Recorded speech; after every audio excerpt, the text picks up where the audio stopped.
Hello friends, welcome to EduACS your education mentor. Friend, आज के session में काफ़ी इंपॉर्टेंट चीज़ें बताने वाले हैं जो कि हर साल बच्चे काउंसलिंग में मिस्टेक्स करते हैं डिसीज़न लेने में, और ये गलत डिसीजन की वजह से कई बार उनके सामने जो ऑप्शंस होते हैं जिस कॉलेजेस में उनको एडमिशन मिल सकता है वो चांस वो मिस कर देते हैं। फिर वो लास्ट के राउंड में ट्राई करते हैं, लेकिन जब तक मौका निकल गया होता है और सीटें निकल गई होती हैं, जिससे उनका हर साल काफ़ी ज़्यादा मात्रा के अंदर बच्चों का ईयर वेस्ट हो जाता है और उनको नेक्स्ट ईयर की काउंसलिंग के लिए जाना पड़ता है। तो जब हम काउंसलिंग के बारे में आप लोग समझते हो, इसमें से जो भी चीज़ें हमको अच्छी लगती हैं, डिफरेंट लेक्चर्स जो हमको काउंसलिंग के ऊपर मिलते हैं कि नीट की काउंसलिंग की क्या अप्रोच होनी चाहिए, वो जो भी चीज़ें जिसको अच्छी लगती हैं वो उसको नोट डाउन करता है और कोशिश करता है कि उसी अनुसार वो काउंसलिंग करे और उसी टाइप का कॉलेज मिले। कई बार जो है, जब आप कॉलेज सेलेक्ट करने के लिए जाते हो, चॉइस फिलिंग करते हो या जो भी आप एडमिशन लेना चाहते हो अपने स्कोर के बेसिस पे, तो ज़्यादातर लोग, जैसा कि आप लोग हमारे लेक्चर्स देखते हो, EduACS का आपने हमारा लेक्चर देखा होगा और बहुत से लोगों को सुना होगा, तो आपने कॉमन सी चीज़ें सुनी होगी कि कॉलेज बहुत अच्छा होना चाहिए, काफ़ी पुराना कॉलेज होना चाहिए, काफ़ी एक्सपीरियंस कॉलेज होना चाहिए, फैकल्टी बहुत अच्छी होनी चाहिए, लोकेशन बहुत अच्छी होनी चाहिए, बजट बहुत कम होना चाहिए, कॉलेज परमिटेड नहीं रिकॉग्नाइज होना चाहिए, या कॉलेज की जो ट्यूशन फीसेस है वो बहुत कम होना चाहिए। यानी कि जितनी भी अच्छी चीज़ें हैं कॉलेज के अंदर वो सारी चीज़ें होनी चाहिए। कॉलेज के अंदर कोई कमी नहीं होनी चाहिए जिस मेडिकल कॉलेज के अंदर हम काउंसलिंग कराने जा रहे हैं। तो और उसके अकॉर्डिंग फिर हम चॉइस फिलिंग करते हैं या हम अपने कॉलेज को सेलेक्ट करते हैं। तो एक्चुअली अगर वास्तविकता से देखा जाए, फैक्ट अगर देखा जाए कि क्या ये चीज़ें जो हम लेकर आगे चल रहे हैं काउंसलिंग में, क्या ये अप्रोच हमारी काउंसलिंग की सही है, क्या इस हिसाब से हम काउंसलिंग करेंगे तो क्या सही हो जाएगी? हमारा मानना ऐसा नहीं है, बिकॉज इतने सालों की काउंसलिंग करने के बाद और काफ़ी लोगों को मेंटर करने के बाद, काफ़ी लोगों के डाउट्स को क्लियर करने के बाद, काउंसलिंग को डीपली ऑब्जर्व करने के बाद हमने देखा है कि कुछ चीज़ें ऐसी होती हैं जो बच्चों को एक्सप्लेन नहीं करी जाती हैं। हर चीज़ आपको कोई समझा नहीं सकता है, समझने वाला पार्ट हमारा खुद सा रहता है। अगर हम चीज़ों को सही से समझ नहीं पाए, लास्ट ईयर की चीज़ों को हमने बिल्कुल कॉपी कर दिया या जैसा किसी ने हमको बोला हमने बिल्कुल वैसा किया, तो अक्सर मिस्टेक देखने को मिलती है। इसको एक एग्जाम्पल समझने की कोशिश करते हैं। जैसे हमारे देश के अंदर इंडियन वेडिंग्स होती हैं। इंडियन वेडिंग से पहले जो 1-2 महीने पहले जो कार्यक्रम रहता है, जब हम वर वधू ब्राइड को ढूंढते हैं, लड़का ढूंढते हैं या लड़की ढूंढते हैं, तो बायोडाटा बनता है। उसके अंदर भी बहुत सारी चीज़ें देखी जाती हैं कि लड़का या लड़की बहुत अच्छी होना चाहिए, बहुत खूबसूरत होना चाहिए, कोई गलत काम नहीं करना चाहिए, कोई गलत गंदी हैबिट उसके अंदर नहीं होना चाहिए, बहुत अच्छे इकोनॉमिकली बैकग्राउंड से होना चाहिए, वेल एजुकेटेड होना चाहिए, एम्प्लॉयड होना चाहिए, अच्छी सैलरी होनी चाहिए। अगर कुछ एडिशनल फीचर मिल रहे हैं कि सिंगिंग करते हैं, कुकिंग करते हैं, ट्रैवलिंग का शौक़ है तो और भी अच्छी बात है। या लड़का या लड़की बहुत ज़्यादा धार्मिक होना चाहिए। बहुत अच्छा बायोडाटा, बहुत अच्छा इमेजिनेशन बनाते हैं। बट वास्तविकता से अगर आप देखो तो ये सब चीज़ें जो हम मांग रहे हैं, क्या वो आज के ज़माने में अवेलेबल हैं? ये सारे गुण एक के अंदर अप्रोक्स बिल्कुल भी अवेलेबल नहीं है। तो उसी के जो बंदा जैसा होता है उसको उसी टाइप की चीज़ें मिलती हैं। तो जब भी आप ये चीज़ देखते हो, जैसे हम काउंसलिंग में आपको समझाने की कोशिश करते हैं कि कॉलेज काफ़ी अच्छा होना चाहिए, रिकॉग्नाइज होना चाहिए, लेकिन हमको साथ में ये देखना है कि हमारा नीट के अंदर स्कोर क्या आया है, हम क्या डिज़र्व करते हैं, हमारा अलॉटमेंट उसी के अनुसार होना चाहिए। कई बार बच्चे ये गलती करते हैं जिनका, पहले हम लो स्कोरर्स की बात करेंगे, जिनका स्कोर 300, 280, 270, 250, 200 के स्कोर पे आता है, वो भी अपनी चॉइस फिलिंग की स्ट्रैटेजी और काउंसलिंग की स्ट्रैटेजी ऐसी रखते हैं कि उनको बेस्ट कॉलेज मिले। और एक्चुअल अगर फैक्ट देखा जाए, स्कोर के वाइज, रैंक के वाइज, वो बेस्ट चीज़ को डिज़र्व नहीं करते हैं, जिसकी वजह से उनकी जो चॉइस फिलिंग की जो स्ट्रैटेजी होती है वो गलत हो जाती है और स्टार्टिंग के राउंड में वो मिस कर जाते हैं। और जो चीज़ उनको आसानी से मिल सकती थी वो उनको नहीं मिल पाती, जो सही डिसीजन लेता है उसको मिल जाती है।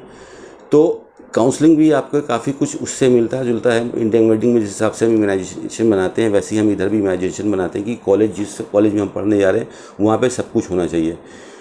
तो जिन बच्चों ने पिछले 1 साल के अंदर, 1.5 साल के अंदर बहुत अच्छे से मेहनत किया, किसी टाइप का एक्सक्यूज़ नहीं बनाया, कोई ब्लेम नहीं किया, सारी रिस्पॉन्सिबिलिटी अपने शोल्डर पे ले ली, अपने आलस को मारा, सुबह शाम टाइम पहर कुछ नहीं देखा, और अपने बहुत सारे बुलशिट चल रहे थे कंट्री के अंदर, बहुत सारी कंट्रोवर्सी चल रही थी, किसी के ऊपर ध्यान नहीं दिया, अपने लक्ष्य के ऊपर बिल्कुल ध्यान देते रहे, तो आज उनका नीट का एग्जामिनेशन बहुत अच्छा हुआ। उनके पास 640, 650, 660, 670, 680 तक 702 वाली बच्ची का भी फ़ोन आया, यहाँ तक का स्कोर आया। तो जब काम करने का टाइम था उन्होंने बहुत अच्छी तरह से मेहनत करी, सिर्फ इमेजिनेशन नहीं कर रहा। इमेजिनेशन करना, कोई चीज़ की इमेजिनेशन करना, कल्पना करना, ख्वाब देखना, सपने देखना बहुत आसान होता है, बट उसके बाद वाला जो पार्ट होता है उसको सच करने के लिए मेहनत करना, वो वहाँ पे 90% लोग उस चीज़ से चूक जाते हैं, उतनी अनुपात में मेहनत नहीं कर पाते हैं, जिससे कि जो चीज़ उन्होंने इमेज करी है लाइफ में वो उनको नहीं मिल पाती है। जो उस मात्रा में मेहनत कर लेता है तो उसको वहाँ तक पहुँच भी जाता है। तो जो बच्चे ने अच्छा स्कोर किया है उनको तो बिल्कुल परेशान होने की ज़रूरत नहीं है, वो बिल्कुल रिलैक्स कर रहे होंगे, एंजॉय कर रहे होंगे, बढ़िया काउंसलिंग करने जाएंगे, स्कोर कार्ड में बहुत अच्छा स्कोर है, जो कॉलेज चाहेंगे वो कॉलेज उनको मिल जाएगा उनके मेहनत के अकॉर्डिंग। बट काफ़ी लोग ये देखते हैं जब हम गवर्नमेंट की काउंसलिंग करने जा रहे हैं, 575 का स्कोर आ गया यार, 570 का स्कोर आ गया, 580 का स्कोर आ गया, स्कोर तो बहुत अच्छा है, गवर्नमेंट कॉलेज मिल जाना चाहिए था, कास्ट कट ऑफ डाउन हो गई। लेकिन वहाँ पे ये चीज़ एनालिसिस नहीं कर पाते कि जिस अनुपात में हमको मेहनत करनी थी शायद कहीं हम चूक गए, उतनी हम मेहनत नहीं कर पाए, इसलिए आज हमको ऐसे फिर से इमेजिनेशन करना पड़ता है कि मिल जाता है या उसको हम ब्लेम करते हैं या उसको ब्लेम करते हैं। शायद उस अनुपात में आप मेहनत नहीं कर पाए, ये एक बिटर फैक्ट होता है जिसको हम एक्सेप्ट नहीं करते हैं। तो काउंसलिंग करते टाइम ये सब गलती मत करें। लास्ट ईयर का कट ऑफ है, लोगों ने भी अपना एक्सपेक्टेड कट ऑफ दे दिया। अगर आप गवर्नमेंट मेडिकल कॉलेज में काउंसलिंग करना चाहते हैं, आपका डिज़ायर है, उसकी काउंसलिंग ज़रूर करिए, उसको स्किप मत करिए, पहले से गिव अप मत करिए, अपने सेलेक्टेड कॉलेज को आप फिल करिए वहाँ पे। लेकिन इन केस अगर आपको कॉलेज नहीं मिल रहा है और आपको पहले से अंदाज़ा है, आपको पता है कि आपको नहीं मिलेगा, तो आप बैकअप लेके चलो कि भाई जो हमको मिल सकता है, अगर गवर्नमेंट नहीं प्राइवेट मिल सकता है तो प्राइवेट की तरफ चलें। अगर प्राइवेट का फंड नहीं है, गवर्नमेंट ही चाहिए था हमको, MBBS चूक गया बिकॉज हमने उतनी मेहनत नहीं करी, कहीं ना कहीं फॉल्ट हमारी है, ठीक है। तो फिर आप क्या करोगे? फिर सेकंड चीज़ होती है कि आप देखो और क्या विकल्प है मेरे पास, और क्या ऑप्शंस हैं। BMS गवर्नमेंट मिल सकता है, BHMS गवर्नमेंट मिल सकता है, BDS गवर्नमेंट मिल सकता है, वेटनरी का गवर्नमेंट मिल सकता है, ये सब भी नीट की काउंसलिंग से होगा, हम उधर चले जाते हैं। या अगर ज़िद है कि MBBS ही करना है तो अपने जो भी आपसे गलती हुई है उसको एक्सेप्ट करिए, टाइम है लीजिए, नेक्स्ट ईयर आइए, प्रिपरेशन करके जाइए और अच्छा स्कोर लेके आइए, जिससे कि आप काउंसलिंग के टाइम बिल्कुल रिलैक्स हो कि भाई हमको मिल जाए। तो ऊपर वाले बच्चों को तो यही करना चाहिए। अब कई लोग का स्कोर, जैसे इंक्वायरी आती है, वो पूछते हैं कि भाई मेरा स्कोर 530 आ रहा है सर, 525 आ रहा है, 540 आ रहा है, तो मुझे इंडिया में सबसे लोवेस्ट फीस का पैकेज मिल जाए। तो लोवेस्ट फीस पे तौर पर डिस्कशन होता है, लेकिन ऐसी कोई जानकारी नहीं कि भाई कितनी लोवेस्ट फीस है। आपका अपना स्टेट अलग हो गया, आपके स्टेट के अंदर कोई लो फीस के बहुत ज़्यादा कॉलेज हो तो वो बात अलग हो गई। लेकिन रेस्ट ऑफ इंडिया के अंदर जब भी हम काउंसलिंग करने जाते हैं तो इंडिया में प्राइवेट कॉलेज की फ़ीस भी आज की डेट में 45 से स्टार्ट हो रही है, ठीक है। 30 लाख, 25 लाख, 40 लाख रुपए का कोई पैकेज ही नहीं है। स्टार्टिंग शुरुआत अपनी 40 प्लस से हो रही है, 46 के आसपास हो रही है। और वो किस बच्चों को मिलेगा? जिनका कुछ नंबर से ही गवर्नमेंट सीट छूट गई है। और ये 46 की जो सीट है बहुत ज़्यादा मात्रा में नहीं है, बहुत ज़्यादा वॉल्यूम में नहीं है, कुछ ही सीटें हैं, 30, 40, 50 सीट्स ही हैं। तो जिनका कुछ नंबर से गवर्नमेंट कॉलेज छूट गया, जो ऊपर के राउंड स्कोर पर बैठे हैं, उन लोगों को ये कॉलेज मिल जाते हैं स्टार्टिंग के राउंड में, और बहुत नीचे तक ये कॉलेज नहीं जाते हैं। लास्ट राउंड में अगर बच्चे कुछ लोग ड्रॉप करते हैं तो लास्ट राउंड में इनके कट ऑफ थोड़े बहुत नीचे चले जाते हैं। तो आपको ये देखना है काउंसलिंग के टाइम पे कि हम जो चीज़ टारगेट कर रहे हैं, हम अपनी काउंसलिंग अप्रोच क्या रखें। हम चाहते तो हैं कि हमको स्टार्टिंग में मिल जाए, लेकिन क्या स्टार्टिंग में नहीं मिल रहा है तो हम इसके लिए लास्ट तक जाएँ, मॉपअप राउंड के लिए जाएँ, क्या मॉपअप में मिलने की चांसेस हैं, वरना स्टार्टिंग में जो हमको आसानी से मिल रहा है वो चीज़ मिले। खास करके ऐसे काफ़ी स्टूडेंट्स का फ़ोन आ रहा है और जो इंक्वायरीज़ कर रहे हैं उन लोग को काफ़ी प्रॉब्लम हो रही है, उनके पेरेंट्स को भी काफ़ी प्रॉब्लम हो रही है। Somebody is having a score of 320, 330, 300, 280, 270, 250, 200 की रेंज वाले जितने भी बच्चे हैं, 180, 190 वाले बच्चे जो भी हैं, उनकी भी यही कल्पना है, उनकी भी यही डिज़ायर्स हैं कि भाई हमको भी बेस्ट से बेस्ट कॉलेज मिले, कम फीस वाला कॉलेज मिल जाए, परमिटेड नहीं रिकॉग्नाइज कॉलेज मिल जाए, अच्छी चीज़ें मिल जाए। लेकिन आपको भी समझना पड़ेगा कि अगर आप 300 के स्कोर पे आप आ रहे हो तो आप एक एवरेज लगा लो कि आपकी रैंक 4 लाख के नीचे चली गई। इसका मतलब जब काउंसलिंग हो रही है तो मेरिट बेस अलॉटमेंट हो रहे हैं। जब 4 लाख लोगों का अलॉटमेंट हो जाएगा, 4 लाख लोग अलॉटमेंट ले या ना ले, 4 लाख लोगों से सर्वर पूछ लेगा कि आपको क्या चाहिए, उसके बाद अपना नंबर आना है, ठीक है। तो जितनी भी क्रीम चीज़ें हैं ऊपर से चली गई होंगी। कोई इतना अच्छा दानवीर नहीं है कि वो कहेगा ख़राब कॉलेज हमको दे दो, अच्छा कॉलेज हम छोड़ देते हैं, मेरे भाई लोग इंतज़ार कर रहे होंगे। ऐसे कोई काउंसलिंग नहीं करता है। हर आदमी चाहता है कि काउंसलिंग से बेस्ट चीज़ निकाल ले। तो आप तक क्या चीज़ पहुंची, फिर आपकी चॉइस फिलिंग उस हिसाब से होनी चाहिए। यहाँ पे डिसीजन लेने में हमको प्रॉब्लम क्यों होती है? बिकॉज हम सोचते हैं कॉलेज परमिटेड है, लोग मना करते हैं परमिटेड कॉलेज में नहीं जाना चाहिए, पढ़ाई करने के लिए नहीं जाना चाहिए बिकॉज ज़्यादा बहुत अच्छा कॉलेज नहीं है। तो आपको ये भी देखना चाहिए भाई मेरे हिस्से में परमिटेड ही आ रहा है, रिकॉग्नाइज के लायक मेरा स्कोर नहीं है। रिकॉग्नाइज पे जाएँ तो फिर या तो फिर हम अपनी फीसेस बढ़ाएँ, महंगे वाले कॉलेजेस में जाएं, डीम्ड कॉलेज में जाएं या स्टेट के ऐसे कॉलेजेस में जाएं जिनकी फीसेस ज़्यादा है, 90 लाख 1 करोड़ या उससे ऊपर की फीसेस हैं, तब तो हमको मिल जाए। बिकॉज कोई भी चीज़ अगर हमको लाइफ में चाहिए तो उसकी कॉस्ट पे करनी पड़ती है। नीट का एग्ज़ाम भी ऐसा है कि अगर अच्छा मेडिकल कॉलेज चाहिए तो या तो उस हिसाब से आप पढ़ाई करो, उतना स्कोर लेके आओ, आप खुद से मेहनत करो, तब आपको अच्छा मेडिकल कॉलेज मिल सकता है। अगर आपने उस अनुपात में पढ़ाई नहीं करी है, उतना अच्छा स्कोर नहीं लेके आए, तब अच्छी कॉस्ट दो, अच्छा पैसा दो, तब अच्छा कॉलेज मिल सकता है। दोनों चीज़ अगर नहीं कर रहे हैं, अच्छी कॉस्ट भी नहीं दे सकते हैं, अच्छी मेहनत भी नहीं कर रहे हैं, अच्छा स्कोर भी नहीं निकाल के आप आ पाया, किसी भी रीज़न से नहीं आ पाया हमारा स्कोर, तो फिर हमको बीच में कहीं ना कहीं सेटल करना है। हमको देखना है कि ठीक है, एक बैच के बाद 5 साल के बाद यूजुअली कॉलेज परमिटेड से रिकॉग्नाइज हो जाता है। जिस कॉलेज में हम एडमिशन लेने जा रहे हैं वो कॉलेज अभी 3 साल पुराना है, 2 साल के बाद ये कॉलेज होपफुली 3 साल के बाद ये रिकॉग्नाइज हो जाएगा। तो जब मैं सेकेंड ईयर में इस कॉलेज में होऊंगा या थर्ड ईयर में होऊंगा तब उस समय ये कॉलेज रिकॉग्नाइज हो गया होगा।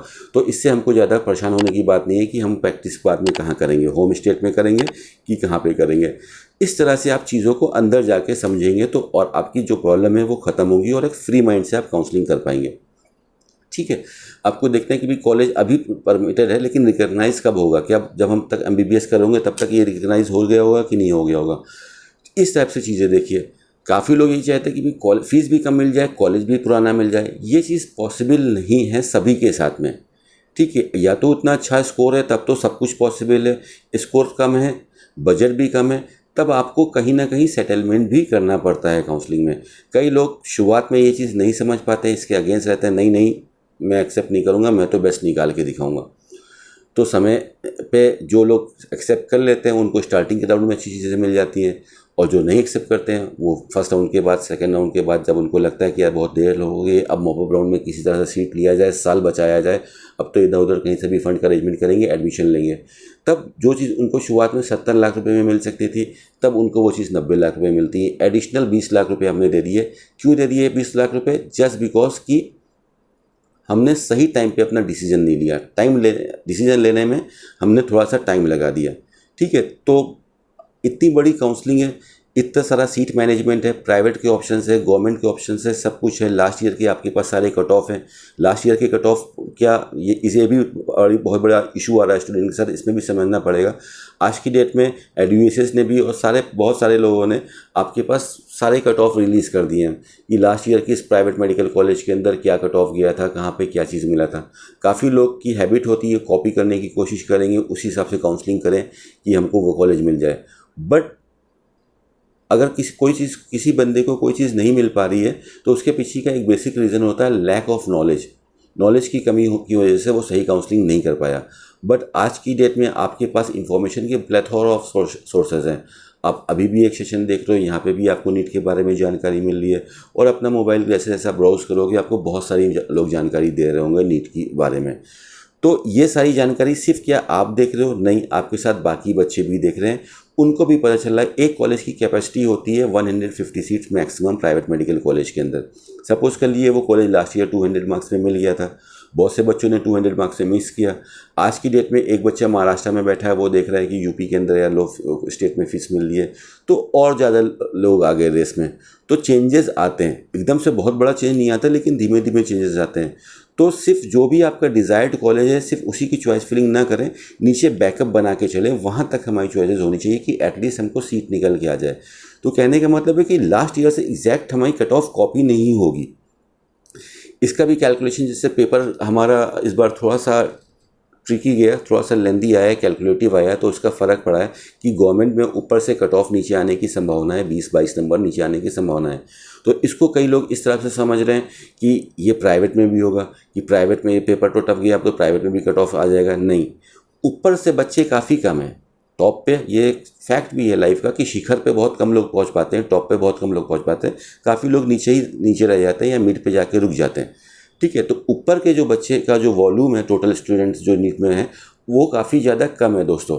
तो इसलिए ऊपर फ़र्क आता है, ऊपर से कट ऑफ नीचे जाता है। लेकिन जब आप नीचे के स्कोर की बात करते हो, बेस की बात करते हो, तो बेस के ऊपर बहुत ज़्यादा लोड है, बहुत ज़्यादा बच्चे हैं 300 350 के ऊपर। तो यहाँ पे तो सब कुछ आपका स्कोर और पैकेज के बीच में है। यहाँ पे आप बिल्कुल भी एक्सपेक्टेशन मत करें कि कट ऑफ नीचे जाएगा। इनफैक्ट कट ऑफ प्राइवेट का ऊपर जाएगा 300 मार्क्स के नीचे वाले कॉलेज को अगर हम देखते हैं, और स्पेशली लो फीस वाले को अगर देखते हैं।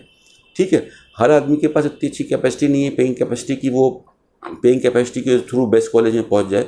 मैक्सिमम लोग आप ही की तरह है, 70% से ज़्यादा जनता ऐसी है कि जो ये देख रही है कि बस हमको जितने कम में मिल जाए उतना बढ़िया है। और साथ में ये भी रहता है कि हम इतना पैसा लगा रहे हैं तो कम से कम अच्छा मेडिकल कॉलेज तो मिले, ऐसे ना मिले। बट मेडिकल की फील्ड थोड़ी सी ट्रिकी है इंडिया के अंदर पूरे ग्लोबल में भी आज की डेट में यही फॉर्मूला चल रहा है। बेस्ट चीज़ लाइफ के अंदर यही है कि जो चीज़ चाहिए अपनी मेहनत से कमा लो, कोई भी चीज़ खरीदनी पड़ेगी। इससे अच्छा तो कोई गोल्डन फॉर्मूला ही नहीं है। सेकंड, अगर हम उतना स्कोर नहीं लेके आ पाए तो हमको ये चीज़ समझनी पड़ेगी कि मेरा स्कोर कार्ड जो मेरे सामने है, जो मेरी ऑल इंडिया रैंक है, इस पर मैं क्या डिज़र्व करता हूँ, उसके हिसाब से हम अपनी चॉइस फिलिंग करें। किसी टाइप के फैसिनेशन में आके किसी चीज़ से प्रभावित होकर दूसरे लोग जो कर रहे हैं उसको देख के हमसे चॉइस फिलिंग ना करें, जिससे कि हमारा कॉलेज चला जाए। अगर आपने किसी भी स्टेट में कोई कॉलेज को पसंद किया है, किसी को आपने टारगेट किया है, उसको फिल ज़रूर करिए। अपनी चॉइस फिलिंग के अंदर उसको टॉप की पोजीशन दे दीजिए। लेकिन सिर्फ उसके ऊपर डिपेंडेंट हो जाएंगे तो आपकी सीट मिस होने की चांसेस हो जाती हैं। बिकॉज काउंसलिंग दोबारा सुधारने का मौका नहीं देता है कि चलो दोबारा से चॉइस फिलिंग कर लेते तो दोबारा से फर्स्ट राउंड का रिजल्ट निकालेंगे। ऐसा नहीं होगा, फिर आप राउंड नंबर 2 के अंदर आ जाओगे। ठीक है, तो राउंड नंबर फर्स्ट में जिसको जिस सीट लेके बैठना था वो सीट लेके अपना पैक कर लेगा, और नंबर ऑफ सीट्स की जो वॉल्यूम है वो कम हो जाएगी, जिससे जो है आपका कंपटीशन लेवल बढ़ जाएगा। तो जो सुधार करना है वो चॉइस फिलिंग के टाइम ही अगर हम करके ले जाएं तो ज़्यादा बेटर रहता है। तो मिस्टेक्स लाइफ में हमेशा छोटी होती है, मिस्टेक बड़ी नहीं होती, लेकिन छोटी छोटी मिस्टेक से प्रॉब्लम होता है। तो हर साल काफ़ी इंफॉर्मेशन लेने के बाद भी लोगों को प्रॉब्लम आती है। ठीक है, तो इन सब चीज़ों से बचने की कोशिश करिएगा, थोड़ा सा सेंसिबल होकर चलिएगा, थोड़ा सा फ्लेक्सिबल रहेंगे लाइफ में तो कभी भी प्रॉब्लम नहीं होगा। इसी तरह से थोड़ा सा काउंसलिंग में भी थोड़ा सा फ्लेक्सिबल रहते हैं कि ठीक है ये नहीं तो वो कर लेंगे, हमको केवल ब्रांड के ऊपर नहीं जाना है, मुझे अब खुद पर भरोसा रखना है। ठीक है, इस बार स्कोर नहीं आ पाया, कोई बात नहीं, लाइफ मेरी बहुत बड़ी है, किसी तरह से मुझे MBBS कॉलेज मिल रहा है, thank you so much God. अब इसका मैं पूरा फ़ायदा उठाऊँगा, इसका मैं पूरा उपयोग करूँगा, यहाँ पर मैं मेहनत करूँगा। 5 साल में अपनी जो फील्ड है, बिकॉज सिलेबस पूरा सेम है, हमें लाइसेंस लेने का मौका मिल गया है, कॉलेज में एडमिशन लेने का मौका मिल गया है, अब यहाँ पे मेहनत करूँगा। और आगे जब मैं PG के पे पहुँचूँगा, MS MD करने पहुँचूँगा, तब मैं गवर्नमेंट कॉलेज भी निकाल के दिखाऊंगा। ये एक ज़ील और एक इंथुसियाज्म होना चाहिए आपके अंदर, कॉन्फिडेंट होना चाहिए। ठीक है, आपको आगे से नर्वस नहीं होना है कि कॉलेज थोड़ा सा कंप्रोमाइजिंग मिल रहा है तो नहीं लेंगे। खुद अगर आप जिस मात्रा में आपको कॉलेज थोड़ा सा कंप्रोमाइज़ करना पड़ रहा है, उसी मात्रा में अपने अंदर थोड़ा सा कॉन्फिडेंस बढ़ा लेना, दोनों इक्वल हो जाएंगे और आपकी जर्नी स्मूथ चलेगी। एटलीस्ट आप आगे की तरफ बढ़ते रहोगे, एक जगह पर बैठ के सिर्फ सोचते नहीं रहोगे। ठीक है, तो अल्टीमेटली फैक्टर तो यही है कि डिपेंड तो करता है सब कुछ स्टूडेंट के ऊपर। इंडिया के टॉप कोचिंग इंस्टीट्यूट से टॉपर्स भी निकलते हैं, फेलियर्स भी निकलते हैं। इसी तरह से हर मेडिकल कॉलेज के अंदर से भी काफ़ी लोग लाइफ में बहुत अच्छा करते हैं, काफ़ी लोग लाइफ में उतना अच्छा नहीं कर पाते हैं। आगे बढ़ने के लिए लगातार मेहनत करते रहना है, लेकिन मैक्सिमम लोग लगातार कल्पना करते रहते हैं।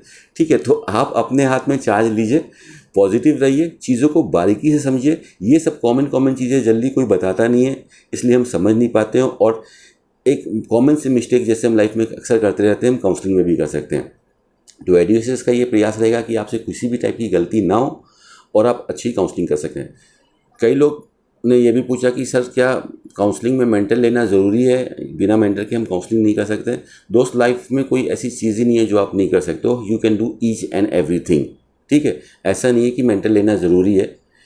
आप कोचिंग इंस्टीट्यूट भी जाते हो, आप चाहो तो घर में बैठ के पढ़ सकते हो, लेकिन आप कोचिंग इंस्टीट्यूट जाते हो, क्यों जाते हो? क्योंकि वो जो टीचर आपको पढ़ाने वाला है फिजिक्स, केमिस्ट्री या बायोलॉजी, ऑलरेडी उसने बहुत बार वो पढ़ रखा है, ये एग्ज़ाम दे रखा है और बहुत से बच्चों को पढ़ा रखा है, इससे वो बहुत ज़्यादा फेमिलियर है, इसलिए आपको आसानी से वो समझा सकता है।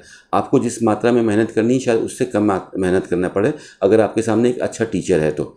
उसी तरह से काउंसलिंग है, तो ऐसे एडुएसियस है और भी कुछ एक्सपीरियंस लोग हैं, तो हम लोग इस काउंसलिंग से बहुत बार जा चुके हैं, बहुत बार काउंसलिंग कर चुके हैं, इसका कॉन्सेप्ट को अच्छी तरह से समझते हैं।